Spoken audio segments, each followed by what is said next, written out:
আসসালামু আলাইকুম। কেমন আছেন সবাই? নিশ্চয়ই অনেক ভালো আছেন। আমি সব সময় দোয়া করি সবাই অনেক ভালো থাকুন, সুস্থ থাকুন। আজকে আমি অনেক দিন পর একটি রেসিপি নিয়ে আপনাদের সামনে চলে আসলাম। আশা করছি আমার রেসিপিটি ভালো লাগবে।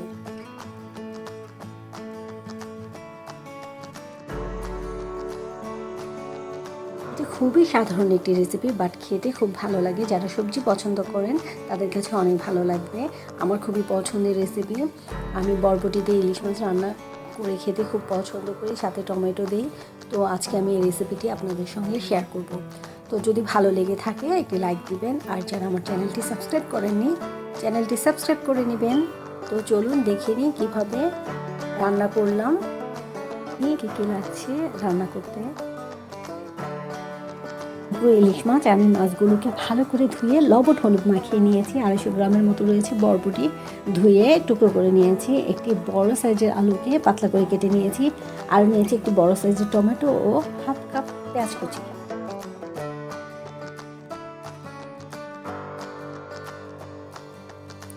প্রথমে আমি মাছগুলোকে ভেজে নেব। সেজন্য আমি চুলোয় প্যান গরম হতে দিয়ে দিয়েছি। প্যান গরম হয়ে আসলে আমি তাতে দিয়ে দিয়েছি ভাজার জন্য পরিমাণ মতো তেল।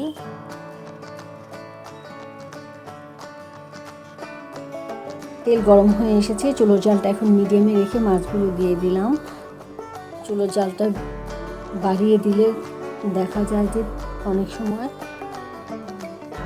মাছ দেওয়ার সাথে সাথে তেল ছিটে গায়ে এসে লাগতে পারে। তো এই জন্য সাবধানে দিতে হবে চুলোর জালটা মিডিয়ামে রেখে। তো আমি মাছগুলোকে অত কড়া করে ভাজবো না, এক পাশে একটু হয়ে আসলে আমি উল্টে নিব।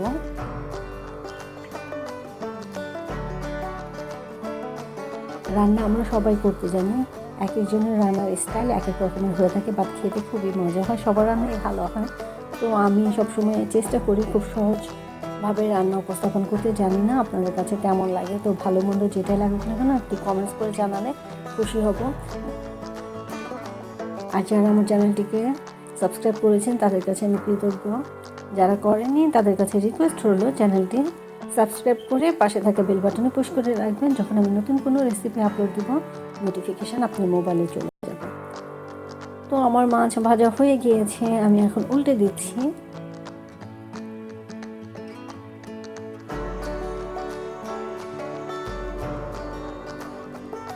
ইলিশ মাছ তো আমার খুবই প্রিয়, জানি না আপনারা কেমন লাগে। তো আমি মাছের ভিতরে আসলে এখানে ইলিশ মাছটা আর শোল মাছটা একটু বেশি কিনি, আর অন্যান্য ছোটো ছোটো মাছগুলো আমি কম কিনি। ওগুলো ধুতে গেলে দেখা যায় যে আমার কাছে কেমন গন্ধ গন্ধ লাগে, আমি এই জন্য ছোটো মাছ কমই কিনি।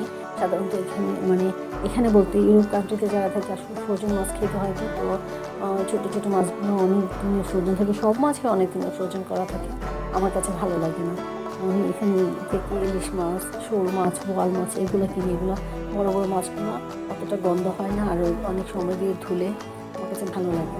তো আমি মাছ ভাজার যে তেল অবশিষ্ট ছিল সেটা আমি আরেকটি প্যানে ঢেলে নিচ্ছি। এই প্যানে আমি তরকারি রান্না করব। তো এতটুকু তেলে হবে না, আমি আরেকটু তেল অ্যাড করব।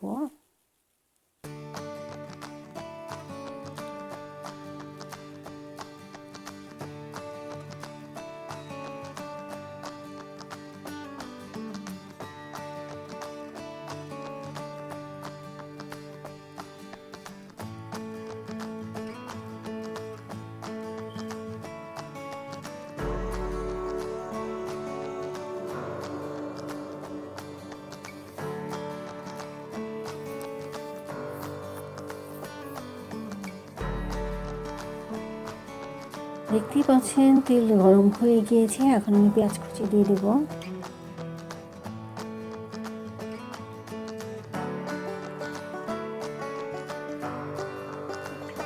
পেঁয়াজ কুচিগুলোকে সামান্য ভেজে নেব। ব্রাউন রং হয়ে আসলে তাতে আমি মশলা অ্যাড করব। ইলিশ মাছ রান্না করার সময় আমি মশলার পরিমাণটা একটু কম দিই, কারণ ইলিশ মাছ এমনি যে কোনো তরকারির সঙ্গে রান্না করেন খেতে অনেক ভালো লাগে, আর এত মশলা দিতে হয় না। তাহলে বেশি মশলা পড়লে ইলিশ মাছের স্বাদটা নষ্ট হয়ে যায়। এটা আমি আমার মায়ের কাছ থেকে শিখেছি।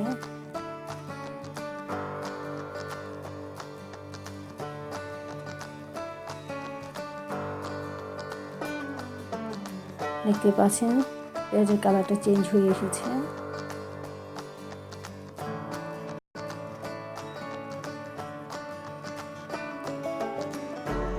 এ পর্যায়ে আমি হাফ চামচের কম দিয়ে দিলাম আদা পেস্ট, দিয়ে দিচ্ছি হাফ চামচের মতো রসুন পেস্ট,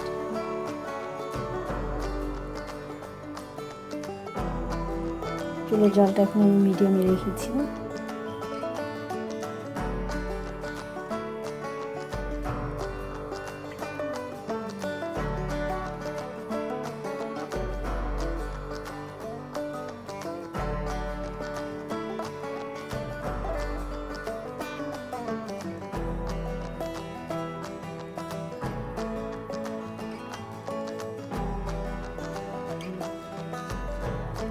এখন আমি গুঁড়ো মশলা অ্যাড করবো, এই জন্য আমি সামান্য পরিমাণ পানি দিয়ে দিলাম।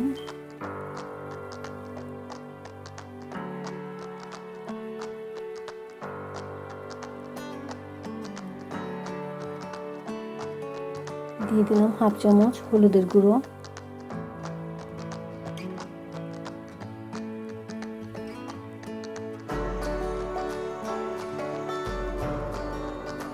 হাফ চামচের কম জিরার গুঁড়ো,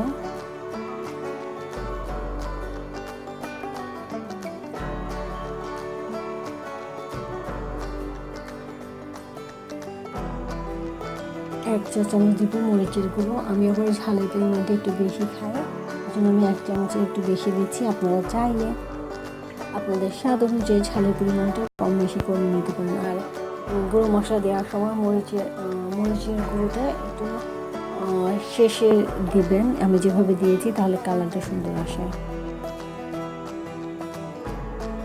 এখন পানিটা শুকিয়ে যখন তেল উপরে উঠে আসবে, তখন আমি সবজিগুলো অ্যাড করব। স্বাদ মতো লবণ দিয়ে দিলাম।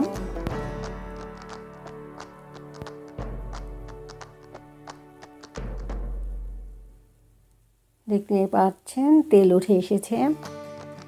তো আমি এখন আলুগুলো আগে দিলাম, তারপর বরবটি দেব, একটু নেড়ে দেব।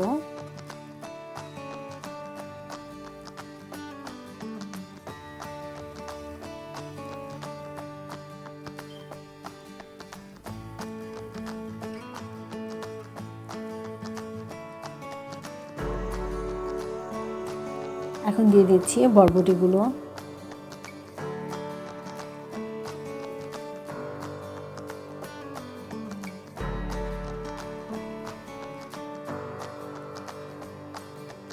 মশলার সঙ্গে আলু আর বরবটি ভালো করে মিশিয়ে তারপর ঢেকে দেব সেদ্ধ হবার জন্য।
এখন আমি অ্যাড করলাম টমেটো আর কাঁচামরিচ।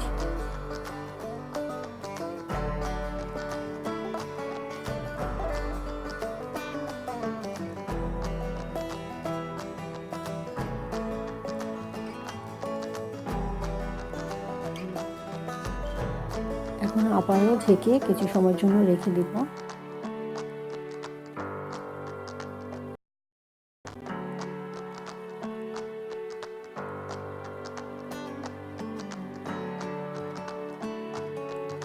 ফিরে আসলাম কিছু সময় পর। আলু এবং বরবটি সেদ্ধ হয়ে গিয়েছে। এখন আমি হাফ কাপের একটু বেশি পানি অ্যাড করব, তারপর মাছগুলো দিয়ে দিব। রান্না অলমোস্ট হয়ে গিয়েছে।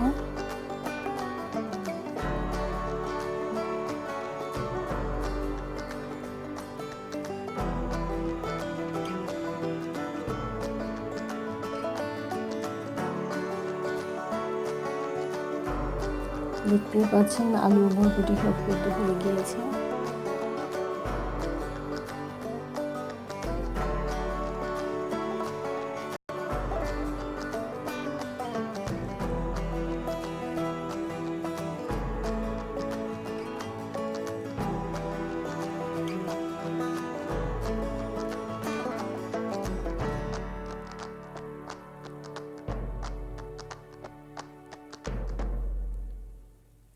আমি বেশি ঝোল রাখবো না, সেজন্য পানির পরিমাণটা একটু কম দিয়েছি। আপনারা যদি ঝোলের পরিমাণ বেশি খেতে চান তাহলে পানির পরিমাণটা একটু বাড়িয়ে দিতে পারেন। তো আমার তো বরবটি আলু সিদ্ধ হয়ে গিয়েছে, এই জন্য আমি পানির পরিমাণটা কমিয়ে দিয়েছি। আমি ঝোল রাখবো না, মাখা মাখা যেটা বলে ওরকম করব। তো আমি এখন মাছগুলো দিয়ে দিচ্ছি।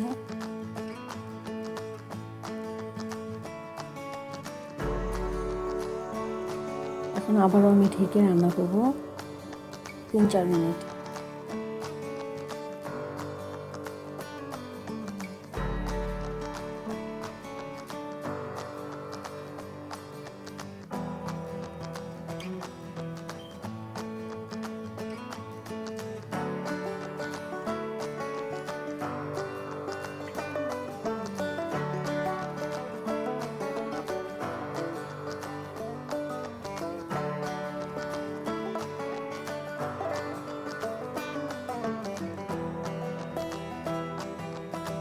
এখন পরিবেশনের পালা।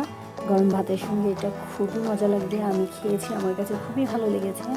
আপনারা ট্রাই করে দেখবেন আর কেমন লেগেছে আমাকে কমেন্টস করে জানাবেন। আর আমার চ্যানেলটিকে সাবস্ক্রাইব করতে ভুলবেন না। ঝোলটা একদম জমে গিয়েছে, মাখামাখা হয়ে গিয়েছে। আমি টেস্ট করেছি, খুবই মজার হয়েছে। আপনারা ট্রাই করে দেখবেন এবং কেমন হয়েছে কমেন্টস করে জানাতে ভুলবেন না। তো আজকে এই পর্যন্তই, ভালো থাকবেন। আল্লাহ হাফেজ।